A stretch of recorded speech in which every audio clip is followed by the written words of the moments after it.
Young tiger NTR త్రిపాత్ర అభినయం చేస్తున్న జై లవకుశ సినిమా షూటింగ్ వేగంగా జరుగుతోంది. హైదరాబాద్ శివార్లలో ఉన్న ఓ క్వారీలో యాక్షన్ సన్నివేశాల్ని షూట్ చేస్తున్నారు. విలన్ పాత్రధారి రోనిత్ రాయ్ ఎన్టీఆర్ కాంబినేషన్ సీన్స్ని బాబీ తెరకెక్కిస్తున్నారు.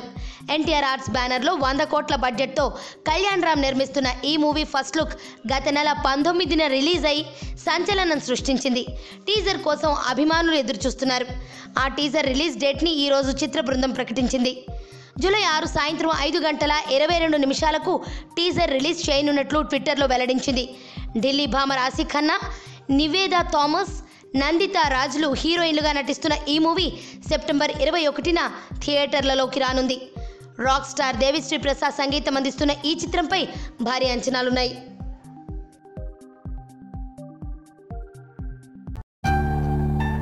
ఫిల్మ్స్ చూసిన తర్వాత మీరు ఏమైనా మూవీ స్టోరీ ఎక్స్పెక్ట్ చేయగలుగుతున్నారా? ఇలాగా ఉండకుండా వేరేగా ట్రై చేస్తున్నారు. Spying on someone, okay, using some gadgets, spider ద్వారా మనిషిని చంపడం, లైక్ ఈజర్ ద్వారా మనిషిని చంపారు.